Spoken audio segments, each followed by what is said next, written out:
أعوذ بالله من الشيطان الرجيم بسم الله الرحمن الرحيم وقال موسى يا فرعون إني رسول من رب العالمين حقيق على ألا أقول على الله إلا الحق قد جئتكم ببينة من ربكم فأرسل معي بني إسرائيل قال إن كنت جئت بآية فأت بها إن كنت من الصادقين صدق الله العظيم۔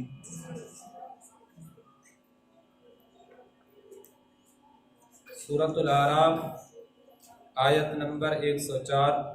اللہ تعالیٰ نے ارشاد فرمایا وقال موسیٰ یا فرعون، اور کہا موسیٰ علیہ السلام نے اے فرعون، انی رسول من رب العالمین، بلا شبہ میں رسول ہوں پروردگار عالم کا، حقیق علی اللہ اقول علی اللہ الا الحق، واجب ہے مجھ پر کہ میں نہ کہوں اللہ پر سوائے سچی بات کے، قد جئتکم ببینۃ من ربکم، میں آیا ہوں تمہارے پاس روشن دلیل لے کر تمہارے رب کی طرف سے، فَأَرْسِلْ مَعِيَ بَنِي إِسْرَائِيل، پس تو بھیج دے میرے ساتھ بنی اسرائیل کو، قَالَ إِن كُنتَ جِئْتَ بِآیَةٍ، فرعون نے کہا اگر تم لائے ہو کوئی نشانی تو پیش کرو اسے، فَأْتِ بِهَا إِن كُنتَ مِنَ الصَّادِقِينَ، اگر تم اپنے دعوے میں سچے ہو۔ تو یہ بات آپ ذہن میں بٹھا لیں کہ فرعون فاسق بھی تھا، فاجر بھی تھا، جابر بھی تھا، ظالم بھی تھا۔ جب حضرت یوسف علیہ السلام اس زمین کی طرف ہجرت کر کے آئے تو وہاں پر آپ کی اولاد کچھ بڑی پھلی پھولی، تو وہی بنی اسرائیل وہاں پر رہتے تھے، اور مصر کے جو قدیم لوگ تھے ان کو قبطی کہا جاتا ہے۔ کیا کہا جاتا ہے؟ قبطی۔ ان قبطیوں نے ان بنی اسرائیل کو اپنا غلام بنا لیا اور ان کو غلامی کی زندگی بسر کرنے پر مجبور کر دیا۔ ان کا مداوا اور سہارا بن کر حضرت موسیٰ علیہ السلام تشریف لائے۔ آپ نے جب دعوت حق پیش کی تو فرعون کے ظلم و ستم اور بھی بڑھ گئے۔ تو آپ نے جب معجزہ پیش کیا تو آپ کو اس دور کی مناسبت سے پہلے یہ سماعت کر چکے ہیں کہ جو نبی بھی اس دنیا میں تشریف لایا اس نے وہی معجزہ پیش کیا جس کا اس دور میں دورہ تھا، مشہور تھا، اور جو چیز زیادہ چل رہی تھی اسی کا رد پیش کیا۔ جس طرح حضرت عیسیٰ علیہ السلام مسیح بن کر آئے کہ اس وقت بیماری عروج پر تھی، طب کا عروج تھا اور علاج کا عروج تھا، تو حضرت عیسیٰ علیہ السلام مسیحی بن کر آئے اور کوڑیوں کو اور مادر ذات اندھوں کو درست کیا۔ یہ معجزات آپ کو دیے گئے۔ اور میرے آقا کریم علیہ السلام جب اس دنیا میں تشریف لائے تو اس وقت کس چیز کا دور تھا؟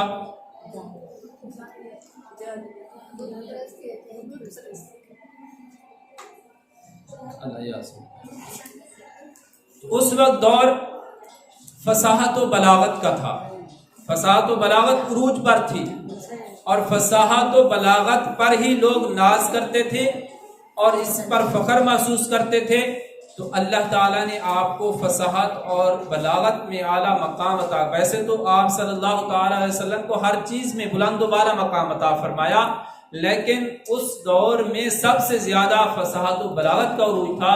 تو آپ نے جو معجزات پیش کیے وہ بھی فصاحت و بلاغت کے اعتبار سے، جن میں سے ایک معجزہ قرآن مجید فرقان حمید۔ تو جب فرعون کا دور تھا تو اس وقت سب سے زیادہ عروج جادوگری کا تھا، سحر کا تھا۔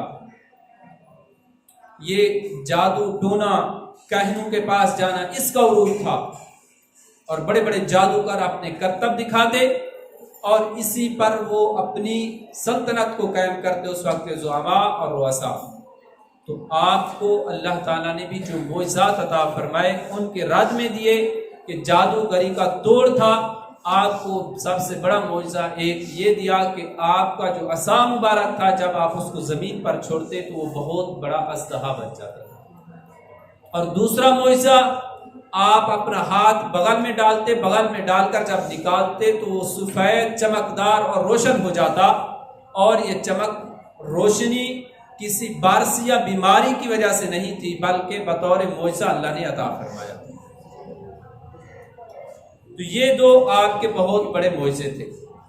اور سحر یا جادوگری کے بارے میں عرض کرتا چلوں کہ اس کے بارے میں بعض فقہاء کرام مفسرین کرام فرماتے ہیں کہ جادوگری کفر ہے۔ کیا ہے؟ کفر ہے۔ جو جادوگر ہے وہ کافر ہو جاتا ہے، دائرہ اسلام سے خارج ہو جاتا ہے، اور جمہور کے نزدیک یہ حرام ہے۔ جو بھی کرتا ہے یہ حرام کا کام ہے، گناہ کبیرہ ہے، اس کا کرنے والا اللہ کے ہاں مجرم ٹھہرتا ہے۔ اب یہاں پر ایک اعتراض ہوتا ہے کہ اگر جادو ناجائز ہے، حرام ہے، تو پھر اللہ تعالیٰ نے اپنے نبی کو یہ معجزہ کیوں عطا فرمایا؟ تو ایک بات پہلے ذہن میں بٹھا لیں کہ جادو جو ہے یہ خباثت، نجاست، غلاظت اور شیاطین کی کارستانیوں سے کارآمد ہوتا ہے، اور یہ برے کاموں کے ساتھ ہی وقوع پذیر ہوتا ہے، اور اسی وجہ سے ہی اس کا اثر ہوتا ہے، اس لیے یہ حرام ہے اور نجس ہے۔ اور اللہ کے پیارے انبیاء اور ان میں سے حضرت موسیٰ علیہ السلام یہ اللہ کے سچے نبی ہیں، پاک دامن ہیں۔ اللہ نے ان کو جو معجزہ عطا فرمایا وہ بطور معجزہ ہے، اور سحر اور جادوگری یہ جب تک کسی سے علم نہ حاصل کیا جائے، کسب نہ کیا جائے، اس وقت تک حاصل نہیں ہوتا، اور جو نبی کو معجزہ ملتا ہے وہ اللہ کی طرف سے عطا ہوتا ہے، وہ کسی سے حاصل نہیں کرتا۔ یہ فرق سمجھ آ رہا ہے کہ جو نبی کو اللہ تعالیٰ نے معجزہ عطا فرمایا ہے وہ پاک، صاف اور شفاف ہے، وہ گناہ کبیرہ نہیں ہے، کیونکہ وہ اللہ نے عطا کیا ہے، اور اس میں نہ کوئی نجس ہے، نہ کوئی برا کام ہے، وہ ایک معجزہ ہے جو خلاف عادت وقوع پذیر ہوتا ہے نبی کے ہاتھ سے۔ اور جو جادو ہے یہ عام انسان یہ پہلے سیکھتا ہے، علم حاصل کرتا ہے، اس کے لیے ایک استاد کی ضرورت ہے۔ دوسرا یہ کہ اس میں برے کام کرنے پڑتے ہیں، شیاطین کا مرکز ہے، شیاطین کے ساتھ دوستی کرنی پڑتی ہے، تب جا کر جادو ہوتا ہے۔ پھر ہم اس نتیجے پر پہنچتے ہیں کہ جو چیز حرام کے ساتھ مل کر وقوع پذیر ہو، اس کا کرنے والا بھی حرام کا مرتکب ہے، اور کروانے والا بھی حرام کا مرتکب ہے۔ آج کے معاشرے میں ہمارے ہاں اس کا پھر عروج چل رہا ہے کہ ہر ایک دوسرے کے پیچھے لگا ہوا ہے، دوسرے کو خراب کرنے کے لیے، دوسرے کو نیچا دکھلانے کے لیے ہم ایسے لوگوں کے پاس چلے جاتے ہیں جن کا نماز روزہ اسلام سے دور تک کوئی تعلق نہیں، ہر وقت پتہ نہیں وہ غسل بھی کرتے ہیں یا نہیں کرتے، ہم ان کے پاس جا کر تویز لیتے ہیں، ان سے جا کر نجومیوں کے طور پر ان سے جنات وغیرہ نکلوا رہے ہوتے ہیں، اور دوسرا یہ کہ پھر جادو اور ٹونے کراتے ہیں۔ خدا نہ کرے کہ کسی کے ساتھ ہماری دشمنی ہو جائے، ورنہ تو اس کا پورا کا گھر ہم جلا کر راکھ کر دیتے ہیں۔ وجہ کیا ہے؟ وجہ یہ ہے کہ یہ اسلام سے دوری ہے، اسلام سے دوری ہے کہ شیطان کے ہم اتنا قریب ہو گئے ہیں کہ ہم نے اسلام سے منہ موڑ لیا ہے۔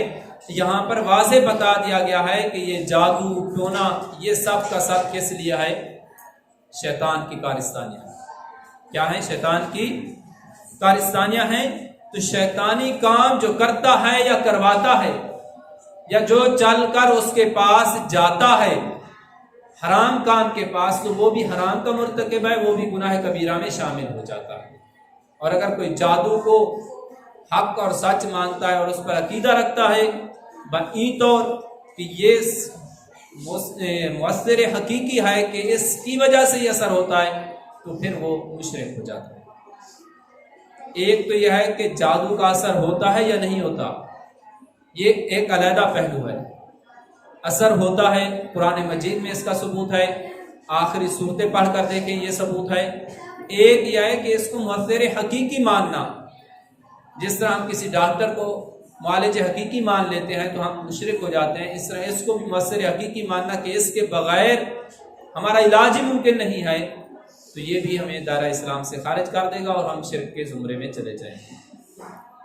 یہ ساری باتیں عرض کرنے کا مقصد یہاں پر یہ ہے کہ ہمیں معاشرے میں زندگی بسر کرنی ہے، ہمیں ایسے لوگوں سے واسطہ پڑے گا کہ جو خود اس بیماری میں مبتلا ہو چکے ہیں، اور پھر یہ بھی یاد رکھیں کہ جو اس گڑھے میں گر جاتے ہیں وہ ان کا نکلنا بھی دشوار ہو جاتا ہے، پھر پوری زندگی اسی میں گزر جاتی ہے، یا تو وہ کسی کے لیے تعویذ لینے جا رہے ہیں کہ اس کے گھر برباد ہو جائے، یا کسی دوسرے کو برباد کرنے کے لیے پھر اسی میں زندگی بسر ہو جاتی ہے۔ گویا کہ یہ اللہ کی طرف سے اس شخص کو اس دنیا میں عذاب ملتا ہے کہ وہ سکون کی زندگی بسر نہیں کر سکتا۔ تو اس لیے ہم نے معاشرے میں زندگی بسر کرنی ہے تو ہمیں بھی کوشش کرنی چاہیے کہ ایسے کبھی امور سے دور رہیں۔ اس کے بعد سبق کی طرف آتے ہیں، تو جب آپ نے وہاں پر یہ شادی طے ہو گئی، نکاح ہو گیا، اور کتنے سال مہر مقرر ہوا؟ 8 سال، اور اضافی کتنے سال تھے؟ 2 سال۔ تو آپ کے ساتھ آپ کی والدہ نے آپ کی پرورش کی، آپ کی بہن، اور کون تھا؟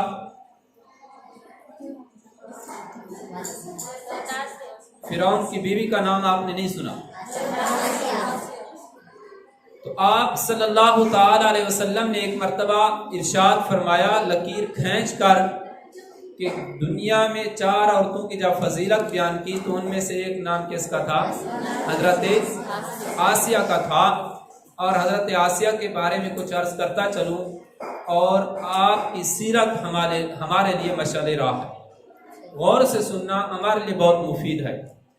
آج کل ہر دوسری عورت یہ کہتی ہے کہ میرا گھر والا اسلام سے دور ہے، وہ اسلام کے مطابق زندگی بسر نہیں کرتا، جس کی وجہ سے میں بھی اسلام پر کاربند نہیں ہو سکتا۔ بہانہ سمجھ لیں، یا علم کی کمی سمجھ لیں، یا ہماری سستی اور کہلی سمجھ لیں کہ ہمارا کیا دعویٰ ہوتا ہے کہ میری ماں، میرا باپ، میرا گھر والا، میرا بھائی وہ اسلام کے خلاف زندگی بسر کرتا ہے، اب میرے لیے ممکن نہیں ہے کہ میں اسلام کے مطابق زندگی بسر کروں۔ تو میرا سوال آپ سے یہ ہے کہ کیا فرعون اسلام پر تھا؟ اسلام کا بڑا دشمن تھا، کتنا بڑا دشمن تھا کہ آخر میں اس نے خدائی دعویٰ کیا کہ مجھے خدا مانو، اور اسی گھر میں اس کی بیوی وہ کیا تھی؟ اسلام پر کاربند تھی، اسلام پر کاربند تھی۔ آپ نے واقعہ جو تفصیل سے سنا اس میں یہ آپ کو بتایا گیا ہے کہ جب آپ کو یعنی حضرت موسیٰ علیہ السلام کو دریائے نیل کے دریا کے حوالے کر دیا، اور فرعون اور اس کی بیوی جب وہاں پر موجود تھے، ان کے پاس اس بچے کو لایا گیا تو فرعون اس کو قتل کرنا چاہتا تھا، لیکن حضرت آسیہ نے کیا کہا کہ یہ خوبصورت لڑکا ہے، سال سے زیادہ عمر ہے، آپ نے تو اس سال کے سارے بچے قتل کروا دیے۔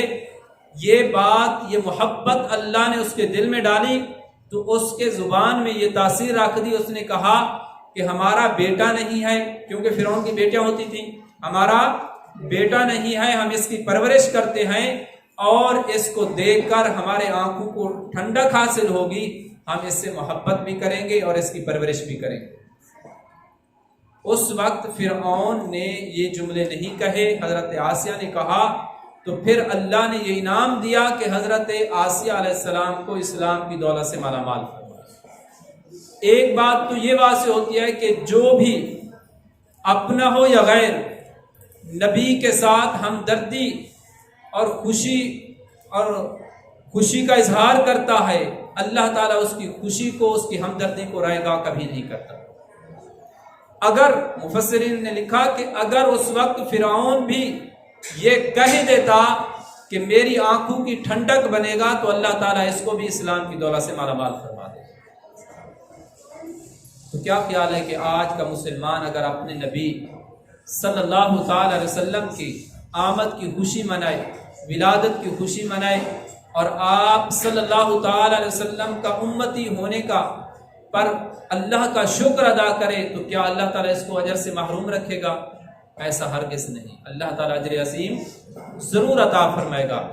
بہرحال میں جو عرض کر رہا تھا وہ یہ کہ حضرت آسیہ علیہ السلام نے کس طرح مشکلیں برداشت کی، اس نے اسلام پر کاربند رہ کر ہمیں کیسا راستہ دکھلایا کہ آپ کی سیرت پڑھ کر دیکھیں کہ سب سے پہلے جب آپ بڑے ہوئے، صاحب معاملات آپ کے سامنے کہ جب اس نے حضرت موسیٰ علیہ السلام نے فرعون کی داڑھی پکڑی تو اس وقت بھی آپ نے بچایا کہ آپ نے کہا کہ یہ ناسمجھ بچہ ہے تو اس کو ہیرے اور آگ کا پتہ نہیں ہے، تو پھر آگ لگ گئی تو آپ نے انگارے اٹھا کر اپنے منہ میں ڈال دیے، جس کی وجہ سے آپ کی زبان میں لکنت پیدا ہو گئی۔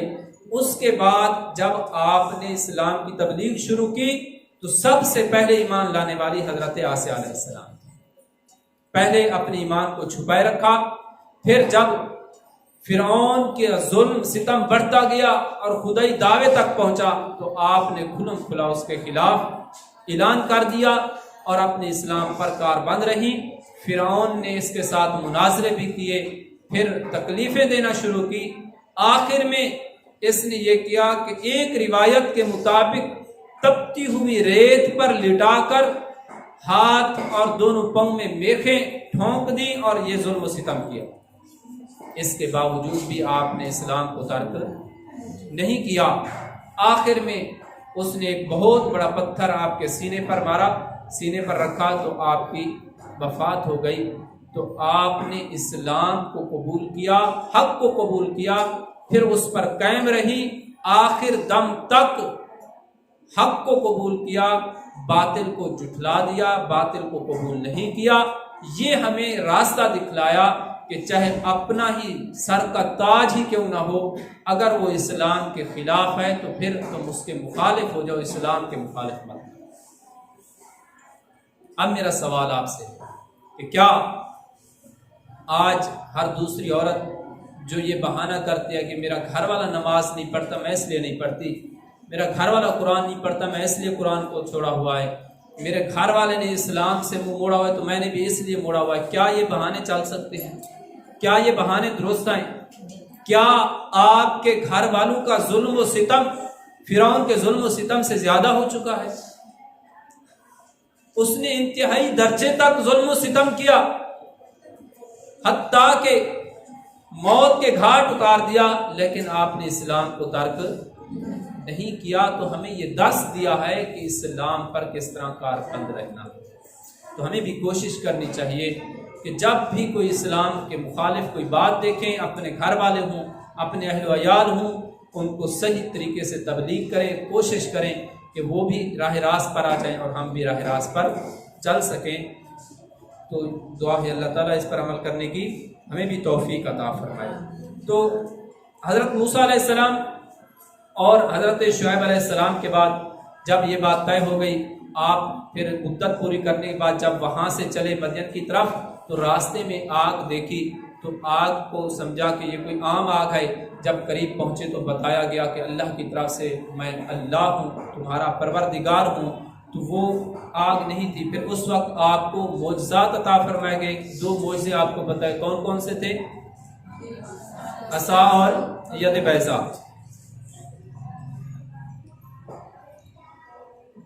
پھر جب ان کے پاس حضرت موسیٰ علیہ السلام ہماری کھلی نشانیاں لے کر پہنچے تو انہوں نے کہا یہ تو صرف من گھڑت جادو ہے اور ہم نے یہ باتیں اپنے پہلے باپ دادا کے زمانے میں کبھی نہیں سنی۔ جب آپ حق کی تبلیغ لے کر ان کے پاس پہنچے تو انہوں نے کیا بات کہی کہ یہ باتیں تو پہلے ہم نے کبھی نہیں سنی، یہ من گھڑت باتیں ہیں جو آج خود انہوں نے اپنی طرف سے گھڑ لی ہیں۔ تو حضرت موسیٰ نے کہا میرا رب اس کو خوب جانتا ہے، جو میرے رب کی طرف سے ہدایت لے کر آیا ہے وہ خوب جانتا ہے کہ آخرت کا انجام کس کے لیے اچھا ہوگا، بے شک ظالم لوگ فلاح نہیں پاتے۔ اور فرعون نے کہا اے درباریوں میں تمہارے لیے اپنے سوا کوئی معبود نہیں جانتا۔ کیا دعویٰ کیا؟ تمہارے لیے اپنے سوا کوئی معبود نہیں جانتا، سو اے حامان میرے لیے کچھ اینٹوں کو آگ سے پکاؤ پھر میرے لیے ایک اونچی عمارت بنانا تاکہ میں موسیٰ کے معبود کو جھانک کر دیکھوں، اور بے شک میں اس کو جھوٹوں میں سے گمان کرتا ہوں۔ فرعون اور اس کے لشکر نے زمین میں بے جا تکبر کیا اور یہ ظن کیا کہ وہ ہماری طرف نہیں لوٹائے جائیں گے، تو ہم نے اس کو اور اس کے لشکر کو پکڑ لیا، سو ہم نے ان سب کو دریا میں پھینک دیا۔ تو آپ دیکھیے کہ ظالموں کا کیسا انجام ہوا۔ یہ سورۃ القصص کی کچھ آیات بینات کا ترجمہ تھا، اس کی تفصیل آگے مزید آئے گی۔ اس کے بعد حضرت موسیٰ علیہ السلام کی وفات کب ہوئی؟ حضرت ابو ہریرہ رضی اللہ تعالیٰ عنہ بیان کرتے ہیں کہ رسول اللہ صلی اللہ تعالیٰ علیہ وسلم نے فرمایا کہ حضرت موسیٰ علیہ السلام کے پاس ملک الموت آئے اور کہا اپنے رب کی دعوت پر چلیے۔ حضرت موسیٰ علیہ السلام نے ایک تھپڑ مارا اور ملک الموت کی آنکھ نکال دی۔ ملک الموت اللہ کے پاس گئے، عرض کیا یا اللہ، تو نے مجھے ایسے بندے کے پاس بھیج دیا جس کا مرنے کا ارادہ ہی نہیں ہے۔ اللہ تعالیٰ نے ملک الموت کی آنکھ لٹا دی اور فرمایا میرے بندے کے پاس جا کر کہو تم زندگی چاہتے ہو، اگر تم زندگی چاہتے ہو تو ایک بیل کی پشت پر ہاتھ رکھو، جتنے بال آپ کے ہاتھ کے نیچے آئیں گے آپ اتنے سال زندہ رہیں گے۔ حضرت موسیٰ نے کہا پھر کیا ہوگا؟ کس سے کہا؟ ملک الموت سے۔ پھر ملک الموت نے کہا پھر موت ہوگی۔ فرمایا پھر ابھی ان قریب آئے میرے رب مجھے ارض مقدسہ سے ایک پتھر پھینکنے کے فاصلے پر موت عطا فرما۔ رسول اللہ صلی اللہ تعالی وسلم نے فرمایا اگر میں اس جگہ ہوتا تو میں تمہیں ان کی قبر راستے کی ایک جانب کثیب عامر کے پاس دکھاتا۔ آپ کی قبر کے بارے میں اختلاف ہے، لیکن نبی آخر الزمان صلی اللہ تعالی علیہ وسلم نے واضح فرما دیا کہ اگر میں وہاں ہوتا تو آپ کو کثیب احمر کے پاس دکھا دیتا۔ یہ کس بات کی دلیل ہے؟ کہ اللہ نے آپ کو ہر قسم کا علم غیب عطا فرمایا، ہر قسم کا علم غیب عطا فرمایا ہے۔ ابو عمران جونی نے کہا کہ جب موسیٰ علیہ السلام پر موت کا وقت آیا تو موسیٰ علیہ السلام رو رہے تھے۔ فرمایا موت کی وجہ سے نہیں رو رہا بلکہ اس لیے رو رہا ہوں کہ موت کے وقت میری زبان ذکر الہی سے خشک ہو جائے گی۔ عام بندہ تو یہی سمجھے گا نا یہ موت کی وجہ سے رو رہا ہے، لیکن حضرت موسیٰ علیہ السلام نے فرمایا کہ میں موت کی وجہ سے نہیں بلکہ اس وجہ سے رو رہا ہوں کہ مرنے کے بعد ذکر الہی سے زبان خشک ہو جائے گی۔ حضرت موسیٰ علیہ السلام کی 3 بیٹیاں تھیں، ان کو بلا کر فرمایا اے میری بیٹیوں، ان قریب بنو اسرائیل تمہارے سامنے دنیا پیش کریں گے، تم اس میں سے کسی چیز کو قبول نہ کرنا۔ علماء سیر نے بیان کیا ہے کہ حضرت ہارون علیہ السلام کی وفات کے 3 سال بعد، کتنے سال بعد؟ 3 سال بعد حضرت موسیٰ علیہ السلام کی وفات ہوئی۔ حضرت موسیٰ علیہ السلام نے اپنے بعد حضرت یوشع کے لیے وصیت کی تھی اور آپ باب لد پر فوت ہوئے تھے۔ اور آپ کی عمر کے بارے میں امام ابو جعفر طبری نے کہا کہ حضرت موسیٰ علیہ السلام کی عمر 120 سال تھی، 120۔ اور اس میں اختلاف ہے کہ حضرت موسیٰ علیہ السلام سرزمین شام میں فوت ہوئے یا نہیں ہوئے۔ ایک قول یہ ہے کہ وہ میدان طے میں فوت ہوئے، اور حضرت ابن عباس نے فرمایا کہ حضرت موسیٰ اور حضرت ہارون سب میدان طے میں فوت ہوئے۔ اس کے بعد جب حضرت موسیٰ اپنی والدہ، اپنی اولاد اور اپنی اہلیہ سے الوداع ہو گئے، کس کس سے؟ اپنی والدہ، اپنی اولاد اور آپ کی اہلیہ کا نام حضرت صفورہ تھا، حضرت صفورہ سواد کے ساتھ۔ تو آپ نے حضرت یوشع کو بلایا اور انہیں لوگوں پر خلیفہ بنا دیا اور ملک الموت کے پاس گئے۔ ملک الموت نے ان سے کہا اے موسیٰ، موت کے سوا کوئی چارہ نہیں۔ تو حضرت موسیٰ نے ان سے فرمایا مجھ پر اللہ کا حکم جاری کر دو۔ وہ دونوں بستی سے نکلے تو انہوں نے دیکھا کہ حضرت جبرائیل، حضرت میکائیل اور حضرت اسرافیل کھڑے ہوئے ہیں، ان دونوں کا انتظار کر رہے تھے۔ پھر وہ سب مل کر چلنے لگے حتیٰ کہ وہ ایک قبر کے پاس سے گزرے جس پر سفید عمامہ باندھے ہوئے لوگ کھڑے تھے، ان سے مشک کی خوشبو آ رہی تھی۔ اور حضرت موسیٰ نے ان سے پوچھا تم یہ کس کی قبر تیار کر رہے ہو؟ ساتھ کون کون ہے؟ فرشتوں کے سردار ساتھ ہیں، ملک الموت ساتھ ہے، اور راستے میں ایک قبر کھودنے والے کھود رہے تھے تو سروں پر امامے سجائے ہوئے تھے اور ان سے خوشبو پھوٹ رہی تھی۔ تو آپ نے پوچھا یہ کس کے لیے قبر بنا رہے ہو؟ تو انہوں نے کہا ایک ایسے بندے کی جس سے اللہ محبت کرتا ہے اور وہ اللہ سے محبت کرتا ہے۔ حضرت موسیٰ نے کہا کیا تم مجھے اجازت دو گے کہ میں اس قبر میں اتر کر اس کو دیکھ لوں؟ انہوں نے کہا ہاں۔ جب حضرت موسیٰ علیہ السلام قبر میں اترے تو وہ جنت تک کشادہ کر دی گئی، جنت تک وسیع کر دی گئی اور جنت کی تر و تازگی اور اس کی خوشبو پہنچنے لگی۔ حضرت موسیٰ علیہ السلام اس قبر میں لیٹ گئے، پھر دعا کی اے اللہ مجھے وہ بندہ بنا دے جس سے تو محبت کرتا ہے۔ گویا کہ یہ تمنا کی کہ یا باری تعالیٰ مجھے یہاں پر موت دے دے اور یہ قبر میرے لیے منتخب فرما دے، اور وہ تجھ سے محبت کرتا ہے۔ پھر ملک الموت نے ان کی روح کو قبض کر لیا، پھر جبرائیل علیہ السلام نے آگے پڑھ کر ان کی نماز جنازہ پڑھی اور پھر قبر پر مٹی ڈال دی گئی۔ تو یہ بھی اس میں بتا دیا گیا کہ آپ کی موت کہاں پر واقع ہوئی، قبر کے اندر ہی، اور آپ کی جنازہ کس نے پڑھی؟ حضرت جبرائیل علیہ السلام نے۔ اور قبر کے بارے میں اختلاف ہے وہ کہاں پر ہے؟ حضرت انس رضی اللہ عنہ بیان کرتے ہیں کہ رسول اللہ صلی اللہ تعالی علیہ وسلم نے ارشاد فرمایا کہ شب معراج، آپ نے معراج کا واقعہ تفصیل سے سنا ہے کہ جب آپ معراج پر تشریف لے کر جا رہے تھے تو کثیب احمر کے پاس حضرت موسیٰ علیہ السلام کے قریب سے گزرا اور وہ اپنی قبر میں کھڑے ہو کر نماز پڑھ رہے تھے، اپنی قبر میں کھڑے ہو کر نماز پڑھ رہے تھے۔ تو اس حدیث سے یہ ثابت ہوتا ہے کہ حضرت موسیٰ علیہ السلام کی قبر کثیب احمر پر واقع ہے۔ اس کے بعد فرعون کا دعویٰ خدائی تھا، جو فرعون کسے کہتے ہیں یہ پہلے بھی آپ کو بتایا گیا ہے کہ ہم یہ سمجھتے ہیں کہ فرعون کسی شخص کا نام تھا، وہ خدائی دعویٰ کرتا تھا، ایسا ہرگز نہیں۔ فرعون مصر کے بادشاہوں کا لقب ہے۔ کیا ہے؟ مصر کے، جیسے حبشہ کے بادشاہوں کا لقب نجاشی ہے، روم کے بادشاہوں کا لقب قیصر ہے، اور ایران کے بادشاہوں کا لقب کسرا ہے۔ ہندو بادشاہ اپنے آپ کو راجہ کہلواتے ہیں اور مسلمان بادشاہ اپنے آپ کو سلاطین کہلاتے ہیں۔ فرعون کا نام قابوس تھا، قابوس، قاف دو نقطے والا، یا ولید بن مصعب بن ریان تھا۔ جدید تحقیق یہ ہے کہ اس کا نام منفتح تھا، منفتح تھا۔ یہ چند باتیں بنیادی آپ کے سامنے عرض کی حضرت موسیٰ علیہ السلام کے حوالے سے اور فرعون ظالم و جابر حکمران کے حوالے سے، اور پہلے آپ نے تفصیل سے پہلے سن رکھا ہے کہ حضرت موسیٰ علیہ السلام کی پرورش کیسے ہوئی، آپ نے وہاں پر کیسے پرورش پائی، اللہ تعالیٰ کی تقدیر کہ آپ کو آپ کے دشمن کے گھر میں ہی پالا اور اسی کے گھر میں رکھا، پھر آپ کی پرورش کے لیے دودھ کا بندوبست آپ کی سگی ماں کے حوالے کر دیا۔ یہ ساری باتیں تقدیر میں جیسے اللہ نے چاہا ویسے ہوا۔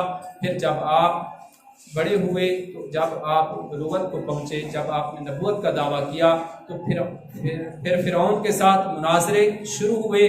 تو اس وقت جس چیز کا دور چل رہا تھا وہ جادوگری کا دور تھا، تو اللہ تعالیٰ نے آپ کو جو معجزات عطا فرمائے وہ بھی ان کے رد میں اور اس کے توڑ میں تھے، اور اس سے کچھ متعلق باتیں جو تھی وہ میں نے بیان کی۔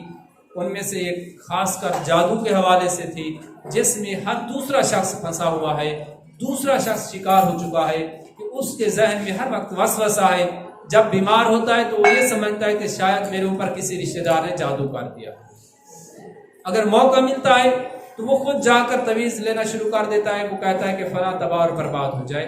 تو دیکھیں یہ نظام جادو سے نہیں چل رہا، یہ تعویذوں سے نہیں چلتا، یہ تعویذ یا یہ جو کاہنوں کے پاس جانا، اس سے ہمیں منع کیا گیا ہے۔ ہاں آپ کسی اللہ والے کے پاس جاتے ہیں، اللہ کا ولی ہے جو ظاہری طور پر بھی اللہ کے پیاروں کی صورت کو اپنائے ہوئے ہے، ظاہری طور پر دین اور اسلام کے مطابق زندگی بسر کرتا ہے، آپ اس کے پاس جاتے ہیں، اس سے دعا کراتے ہیں، یہ بھی ٹھیک ہے، اس سے آپ دم کراتے ہیں، یہ بھی ٹھیک ہے، اس سے آپ تعویذ لیتے ہیں، یہ بھی ٹھیک ہے، لیکن کسی ایسے شخص کے پاس جو نہ نماز، نہ روزہ، نہ حج، نہ زکوٰۃ، کچھ بھی نہیں ہے، تو یقیناً وہ شیطان کا دوست ہے، اور آپ ایک ایسے شخص کے پاس چلے گئے جو شیطان کا دوست ہے، دوسرے لفظوں میں آپ بھی شیطان کے پاس چلے گئے ہیں، تو شیطان سے مدد لینے والا اللہ کا دوست نہیں بن سکتا، اللہ کا دوست نہیں بن سکتا۔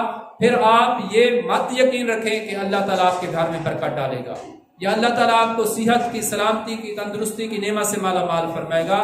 پھر آپ یہ جان لیں کہ اگر آپ نے شیطان کو دوست بنا لیا ہے تو پھر آپ کے گھر میں بے برکتی بھی ہوگی، اسلام سے دوری بھی ہوگی، اور ہر قسم کی پریشانی کا سامنا بھی کرنا پڑے گا۔